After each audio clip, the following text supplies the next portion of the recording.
Con todo, Jehová quiso quebrantarlo, sujetándole a padecimiento. Cuando haya puesto su vida en expiación por el pecado, verá linaje, vivirá por largos días, y la voluntad de Jehová será en su mano prosperada. Isaías 53:10. La lección de esta semana es ciertamente conflictiva y además inquietante, porque ante el calor extremo de la prueba, Dios puede parecernos indiferente, incluso ausente, o como un Dios cruel y abusador. Isaías 45:7 dice: y que formo la luz y creo las tinieblas, que hago la paz y creo la adversidad. Yo, Jehová, soy el que hago todo esto. Dios es el autor de la luz y de la paz. Permite la adversidad, ya sea moral o material, a fin de que los hombres y los ángeles puedan ver el resultado de apartarse de los principios eternos de la justicia. Como conclusión de lo que dice la Biblia con respecto a la existencia del mal, podemos enumerar los siguientes puntos. Primero, el mal tiene sus raíces en la libertad y en los agentes morales libres, como los ángeles y los seres humanos. El mal afectó a la naturaleza y lo sigue haciendo, pero no surge de la naturaleza. Tampoco es mala la libertad y el libre albedrío. Lo que es malo es el mal uso de ella. El tercer punto es: el mal no es eterno, ni coeterno con Dios, ni con la creación que fue creada perfecta. El cuarto punto es: Dios, por su naturaleza amorosa, sufre con nosotros los crisoles que nosotros mismos nos hemos fabricado. Pero esto es muy importante: no sufre en forma impotente, como si no pudiera hacer nada, porque el mal es parte del surgimiento evolutivo y el crecimiento del universo, como afirman ciertos movimientos teológicos. No, de ninguna manera. Dios hizo algo con el mal para contrarrestarlo y eliminarlo, y lo sigue haciendo. Él asumió la última consecuencia del pecado sobre sí mismo en Cristo y está obrando activamente contra el mal. Llama a todos a aceptar su gracia y prepararse para volver a su reino, del cual erradicará el mal de cuajo y para siempre. Veremos ahora como primer punto varios ejemplos bíblicos que nos ayudan a comprender mejor el porqué del sufrimiento y el cómo vencerlo. También entendemos por qué Dios permite el sufrimiento en nuestras experiencias. El primero de estos ejemplos es Abraham e Isaac en el crisol. Cuando Abraham llegó a los 120 años, cuando ya era considerado un anciano y se habían desvanecido el ardor y la fortaleza de su juventud, y cuando sus pies se acercaban vacilantes hacia la tumba, Dios le tenía reservada la última y más aflictiva prueba.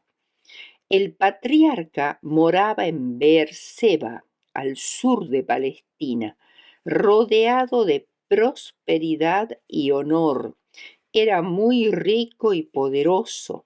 Innumerables ganados de ovejas y vacas cubrían la llanura cercana a su campamento y las tiendas innumerables albergaban a centenares de siervos fieles. Su vida, sin embargo, había estado llena de pruebas y problemas. Era errante y peregrino. Había esperado durante mucho tiempo el nacimiento de su hijo, el heredero prometido. Y ahora que Isaac ya tenía 20 años, le llegó en forma inteligible e innegable la orden de Dios.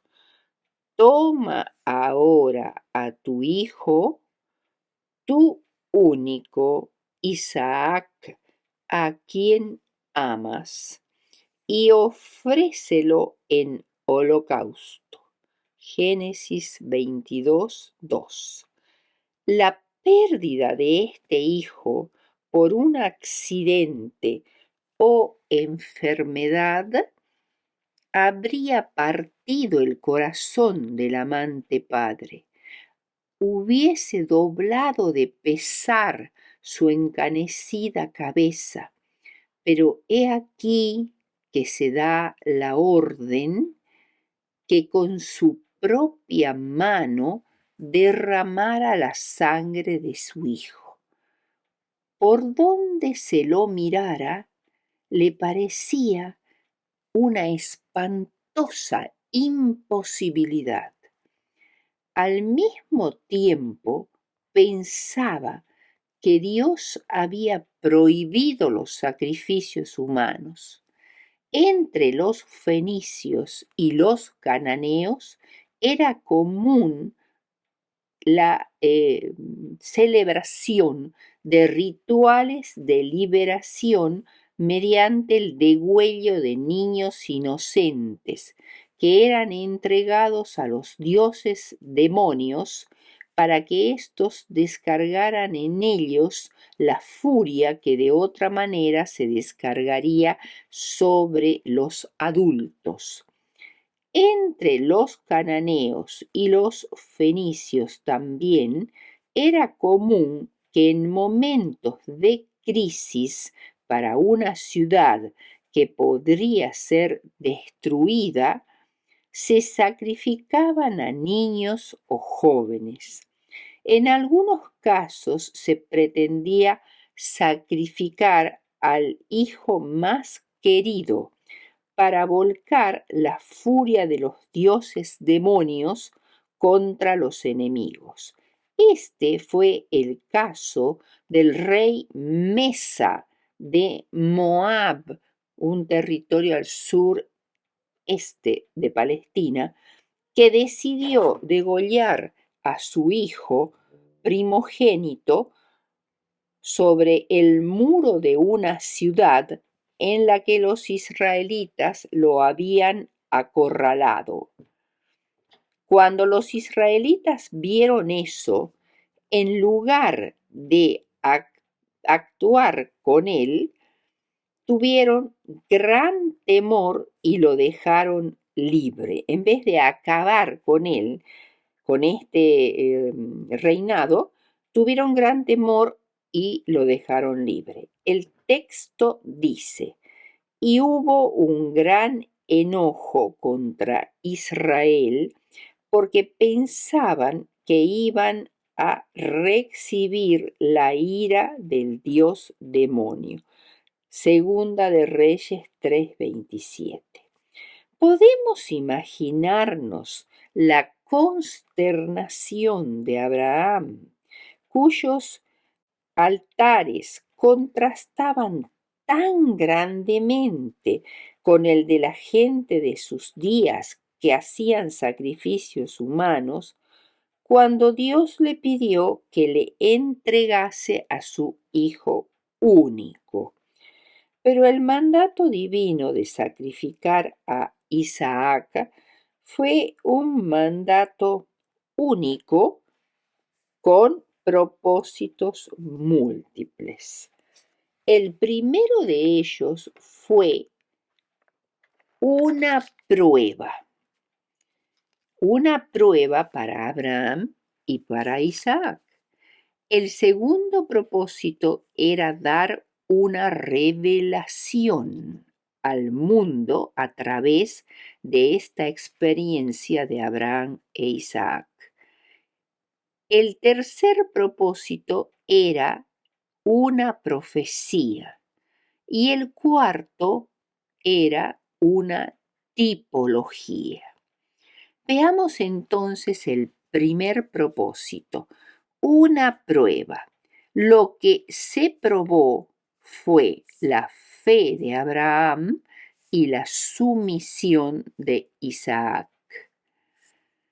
La prueba de Abraham era la más severa que pudo haber tenido cualquier ser humano. Si se hubiese apartado de Dios, jamás se lo habría conocido como el padre de la fe y el mundo habría perdido su gran ejemplo de fe en Dios y su victoria sobre la incredulidad. Además, el sacrificio exigido a Abraham no fue solo para su propio bien ni para el beneficio de las futuras generaciones de seres humanos, sino también para instruir a los seres sin pecado del cielo y de otros mundos. Abraham había sido acusado ante Dios y los ángeles por Satanás de no ser digno de sus bendiciones por haber demostrado falta de fe en las promesas de Dios al tomar a Agar y engendrar a Ismael. Por ello, Dios deseaba probar la lealtad de su siervo, no porque Dios no supiera que él sería leal. Dios es omnisciente, pero ante todo el cielo en el cual se había sembrado la duda de la falta de fe y de obediencia de Abraham, era necesario demostrar que no se puede aceptar algo inferior a la obediencia perfecta. Los seres celestiales fueron testigos de la escena en que se probaron la fe de Abraham y la sumisión de Isaac. Todo el cielo presenció absorto y maravillado la intachable obediencia de Abraham. Todo el cielo aplaudió la fidelidad del Padre y del Hijo. El segundo propósito era una revelación. Juan 8:56. Allí Jesús les dice a los fariseos: Abraham, vuestro padre, se gozó en ver mi día y lo vio y se gozó. Dios evangelizó antes a Abraham, es decir, le predicó el Evangelio a través de esta experiencia. esta experiencia, esta revelación, fue para grabar en la mente de Abraham la realidad del Evangelio, las buenas noticias de salvación para toda la humanidad a través de la muerte de Cristo, por lo cual Dios le mandó sacrificar a su Hijo. La agonía que sufrió Abraham en esos aciagos días de aquella terrible prueba fue permitida para que comprendiera por su propia experiencia algo de la grandeza del sacrificio hecho por el Dios infinito en favor de la redención del hombre. O sea, Abraham, a través del sacrificio fallido finalmente de su hijo, pudo vislumbrar al Cristo crucificado por la humanidad. Y esa vislumbre del Evangelio que él tuvo se fue transmitiendo a todos sus contemporáneos y a todas las generaciones subsiguientes. O sea, fue como un destello de luz muy importante que Dios echó sobre el plan de salvación para que la humanidad tuviera esperanza. El tercer propósito era una profecía. Se le impuso esta terrible prueba a Abraham para que pudiera ser una profecía del sacrificio de Cristo. Fue un evento profético singular, único en la historia del mundo. Mediante esta experiencia única de Abraham, Dios ha comunicado de manera eficiente su plan para salvar a la humanidad mediante el sacrificio sustitutivo de Jesucristo. Si bien nadie sabía exactamente el tiempo en que esto se produciría, esta era una profecía que se iba a cumplir en el futuro. Por lo tanto, nadie más en la historia de la humanidad ha recibido o recibirá jamás ese mandato de volver a sacrificar otro ser humano. Y finalmente, una tipología. El animal enredado en la zarza llegó a ser el símbolo o tipo de Cristo que muere por la humanidad. Así, Isaac fue salvado por el carnero, que era el símbolo de Cristo. Todo el sistema ceremonial judío que posteriormente se estableció cuando ya el pueblo estaba en el territorio de Canaán, todo el sistema ritual de sacrificios, ofrendas, holocaustos, era una tipología de lo que Cristo iba a hacer para erradicar del mundo el pecado y salvar a la humanidad. Bien, veamos ahora el segundo ejemplo, el Israel rebelde. Oseas era un hombre recio, de fuerte temperamento y personalidad carismática. Conocía bien las actividades agrícolas y la vida del campo, pero además Dios lo había llamado al ministerio profético y era un notable profeta al que le tocó actuar en una época muy convulsionada políticamente, dominada por la corrupción de las altas esferas, el fraude y la complacencia. Oseas era elocuente, sabía hablar, llegaba a la multitud.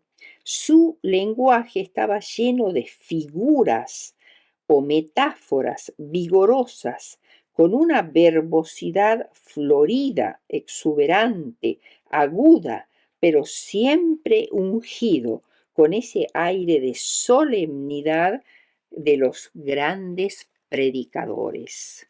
Dios le da la orden de casarse con Gomer, que parece ser que al momento de esa orden era una joven de buena conducta y quizás más que una orden fue un permiso para que se casara con alguien a quien ya amaba.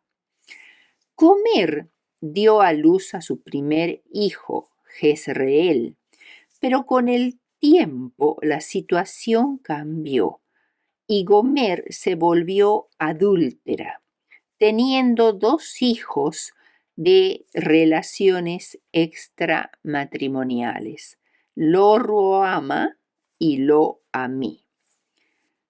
¿No debería repudiar a la adúltera?, se preguntaba Oseas. Eso era lo que mandaba la ley del país. Oseas suplicaba, clamaba, gemía, oraba, lloraba ante Gomer. ¿Todavía se podría esperar algún cambio? Oseas le dio una nueva muestra de misericordia. Aceptaría al niño como propio si la madre asumía su lugar en el hogar. Gomer pareció arrepentida, pero duró poco. Otra vez volvió a transitar los lugares de la música estridente y de la excitación.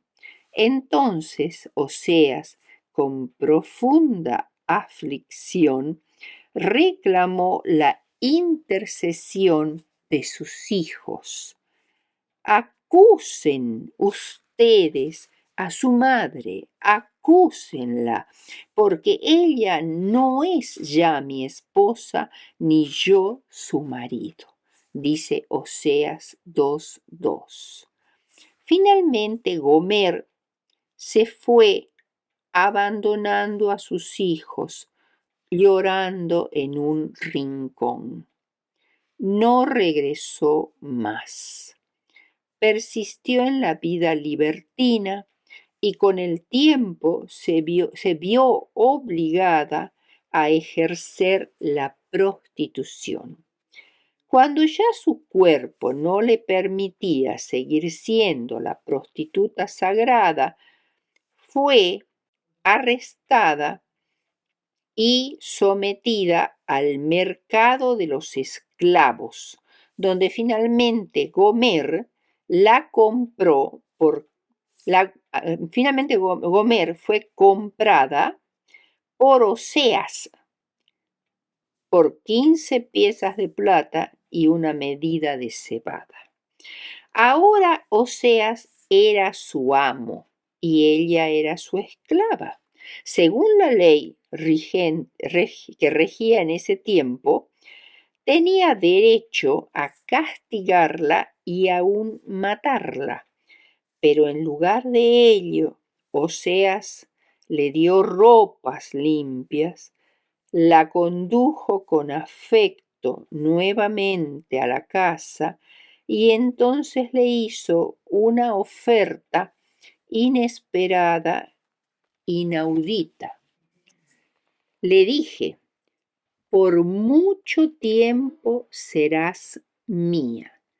No te prostituyas ni te entregues a otro hombre, y yo también te seré fiel. Oseas 3:3. Oseas obviamente se sintió avergonzado ante todos los que lo conocían durante mucho tiempo por la conducta de su ex esposa.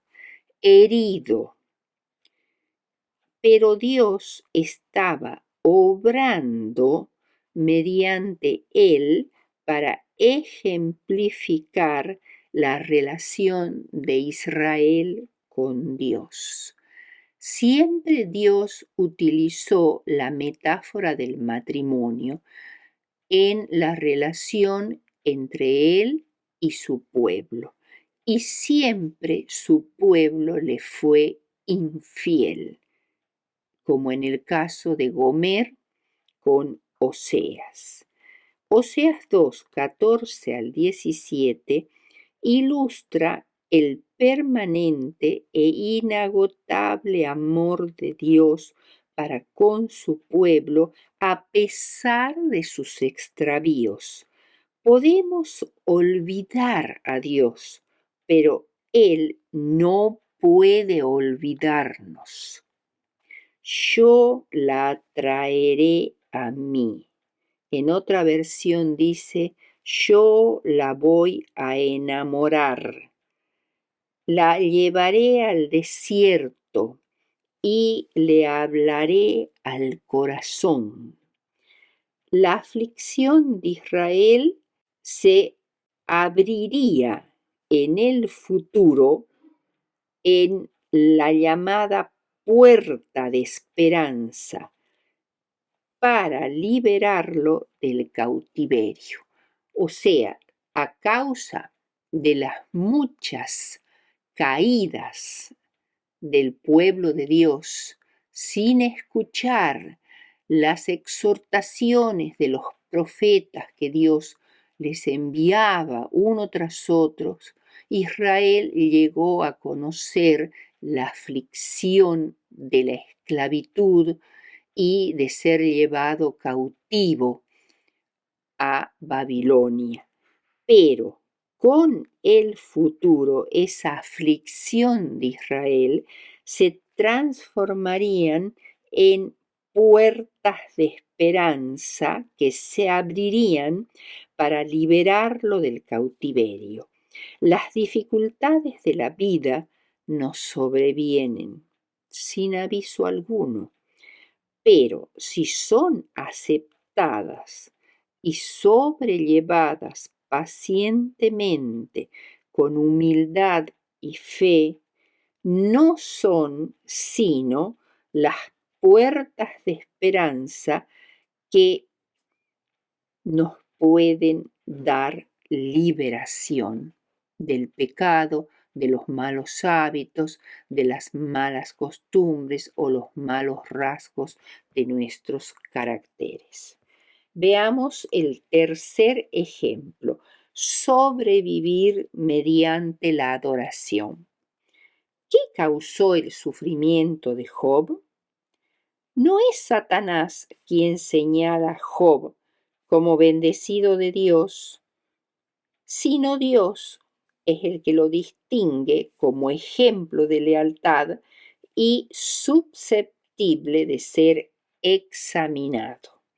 En la tierra, mientras tanto, Job, en calma, ni se imagina lo que iba a venir sobre él, ni que su crisol se iba a poner tan candente. Dios no causa el sufrimiento de Job, pero concede explícito permiso para que Satanás lo ataque, lo destruya a sus posesiones, a sus hijos y a su salud física. Para Satanás, cada persona tiene un precio. Para Job, la lealtad a Dios no podía ser mayor que su vida. Job es prácticamente abrumado por todas las calamidades que le sobrevienen una sobre otra en un solo día. Sin embargo, la actitud de Job es de resignación y reconocimiento de que Dios es el dueño de todo. Satanás desde la caída siempre ha desacreditado a Dios con las más terribles acusaciones, pero aún más ha procurado que sus propias atrocidades se atribuyan a Dios. Conflicto de los siglos 588-589. Job, sin embargo, dijo: desnudo salí del vientre de mi madre y desnudo volveré allá. Jehová dio y Jehová quitó. Sea el nombre de Jehová bendito. Job 1:21.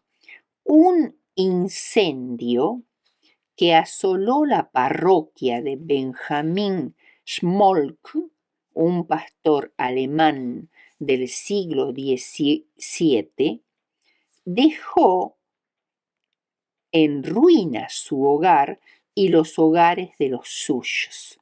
Además, la muerte le arrebató a su esposa y a sus hijos, y la enfermedad lo dejó postrado y ciego. Bajo ese alud de dificultades, él dictó estas palabras: Cristo, tu voluntad hágase siempre en mí. Confiado en tu bondad, siempre andaré aquí. En medio del dolor o en medio de la paz, me rodeará tu amor y la gloria de tu faz.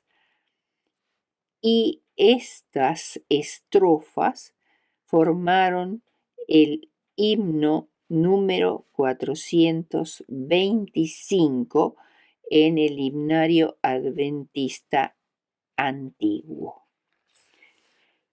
Podemos responder de dos formas al sufrimiento.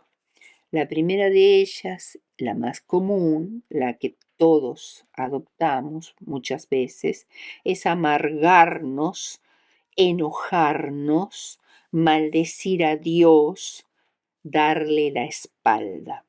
Y la segunda es creer que es un Dios cruel o inexistente y entonces borrarlo de nuestra existencia.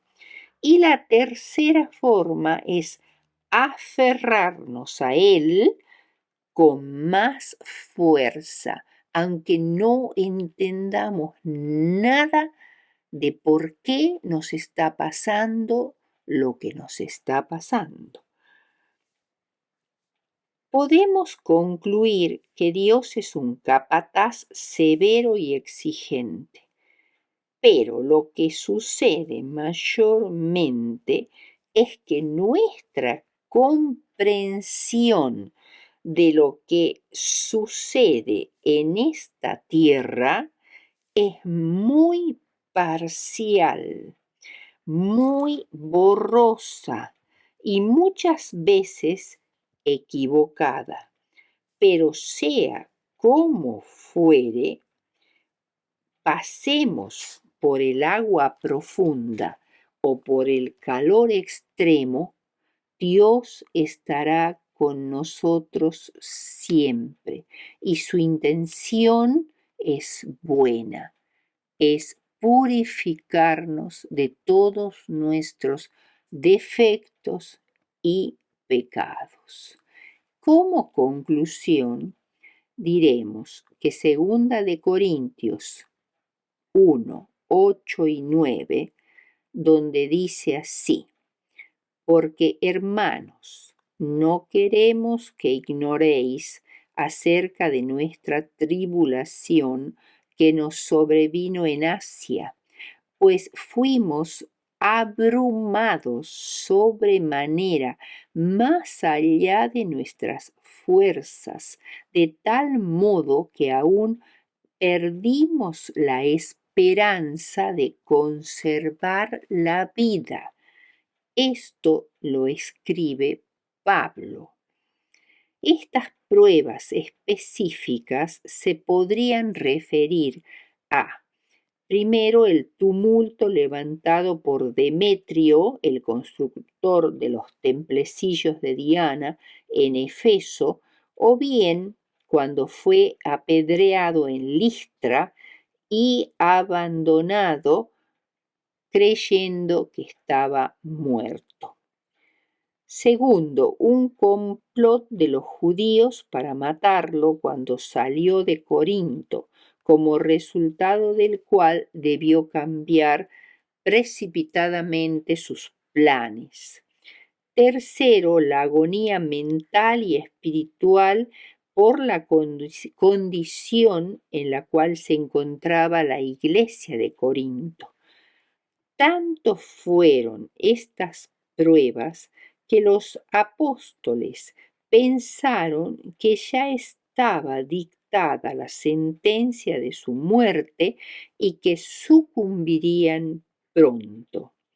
Dios permite con frecuencia que los suyos pasen por intensos aprietos para que puedan comprender su propia insuficiencia y sean inducidos a confiar y esperar en la suficiencia divina. Esta confianza en Dios es algo esencial en el diario vivir del cristiano. En el horno de fuego, donde con frecuencia los seres humanos aprendemos a caminar al lado del Hijo de Dios, es necesario para que podamos finalmente caminar con Cristo en el cielo.